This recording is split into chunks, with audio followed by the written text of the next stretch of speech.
In May of 2019, the FDA issued a report saying that sunscreen chemicals, when used just one day, penetrated the bloodstream, reaching levels that exceeded FDA standards. Hai, aku Emi, kosmetik scientist yang suka bahas semua hal soal skincare dan kosmetik yang gak pernah dibahas oleh dokter atau expert manapun. Yes, I know, chemical sunscreen memang katanya lebih beresiko dibandingkan physical sunscreen. Kita fokus ke oxybenzone. Memang lebih mudah terserap dan bisa ditemukan dalam plasma sebanyak berikut.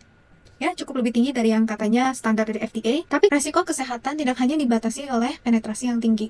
Ada soal absorption atau penetrasi, bagaimana dibuang, bagaimana dia diproses dalam tubuh. Si benson bisa ditemukan dalam urin, berarti kan memang ada pembuangan. Akan lebih bahaya kalau misalkan ketika terserap tinggi, ternyata gak bisa ditemukan dalam sistem ekskresi manapun. Itulah yang lebih bahaya sebenarnya. Apakah ada efek hormonal?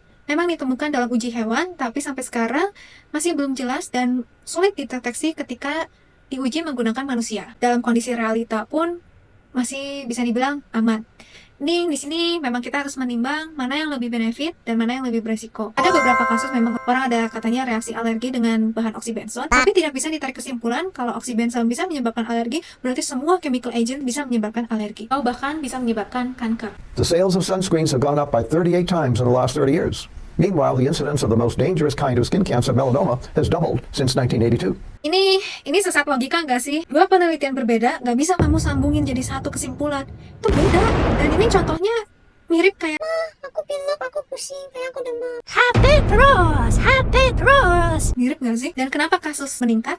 Ya kan mengikuti teknologi yang ada, adanya peningkatan jumlah manusia, dan juga tingkat concern atau public awareness masyarakat untuk mengecek kondisi kulit mereka. In the Mediterranean used olive oil as a sunscreen, and the Polynesians used coconut oil. Supplementing with adequate amounts of beta-carotene and vitamin C and E have been shown to offer protection against sun damage. Bahan-bahan yang dikandung dari minyak zaitun dan minyak kelapa itu punya SPF yang tidak memenuhi standar SPF sekitar 7 atau 8, bahkan bisa lebih rendah, 4, 5, 3,5 juga bisa. Ya, karena memang kandungnya ada polifenol, tocopherol, squalane, yang beberapa bisa menyerap sinar UV, tapi sifat dia sebagai dalam kutip sunscreen ini lebih kepada sifat mereka sebagai antioksidan dan anti-inflamatori. Sama halnya dengan vitamin C, vitamin E, beta-karoten. Mereka pun juga kerjanya sama. Ini partly true dan ya memang sudah dikonfirm. Ini original postnya. Dan sayangnya kenapa banyak konten yang nge-repost ulang. Aku juga sempat nanya dan mereka malah bilang kayak gini, ayo guys, come on. Lo harus tanggung jawab dengan apa yang lo post, termasuk apa yang lo repost. Share juga ke teman-teman kamu yang perlu tahu soal ini.